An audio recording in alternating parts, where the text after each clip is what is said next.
Ainda na Europa, nós temos países que têm menor potencial de logística, como é o caso da França, como é o caso da Itália, e países que estão bastante atrasados, muito mais do que o Brasil, como é o caso da Rússia.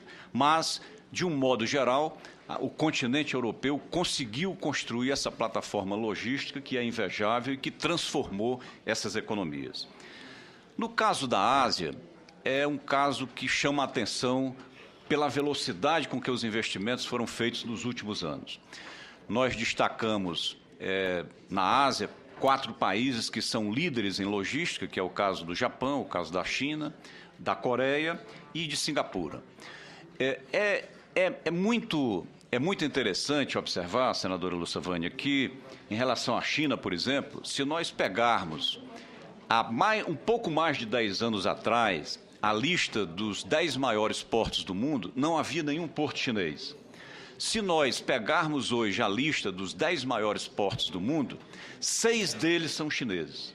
Em pouco mais de 10 anos, a China, que não tinha nenhum porto entre os 10 maiores do mundo, hoje 6 são chineses. Sendo que o primeiro maior porto do mundo, que é Xangai, é um porto chinês, naturalmente. O Porto de Xangai movimenta hoje, só para a gente ter padrões de comparação, o Porto de Xangai movimenta hoje 30 milhões de teus. Para que se tenha uma ideia do que isso representa em termos de movimentação do comércio internacional, o nosso maior porto, que é o Porto de Santos, que é o maior porto da América Latina, movimenta 2 milhões e 500 mil teus, contra 30 milhões do Porto de Xangai. O Brasil inteiro movimenta 8 milhões e 600 mil teus. Então, somente um porto chinês movimenta 4 vezes o que movimenta o Brasil. Então, nessa lista dos 10 maiores do mundo, onde 6 são chineses, chama a atenção que o segundo maior porto do mundo também é asiático, que é o Porto de Singapura.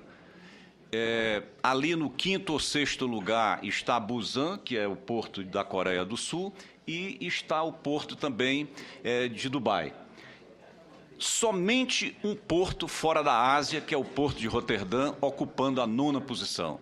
O Porto de Roterdã, que já foi o primeiro do mundo, hoje é o 9º porto do mundo. Então, entre os 10 maiores, 9 são asiáticos, sendo 6 chineses, e apenas um porto europeu, que é o Porto de Roterdã. Então, eu cito isso para mostrar a grande transformação pela qual passou o comércio global nos últimos anos. Se nós pegarmos de 1900... os últimos 30 anos, nos últimos 30 anos, o PIB global dobrou, enquanto que o comércio global multiplicou por 6.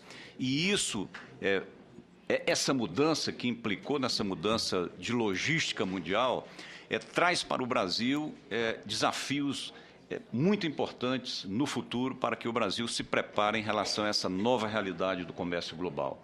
Portanto, depende basicamente da eficiência logística brasileira a maneira como o Brasil vai crescer nos próximos anos.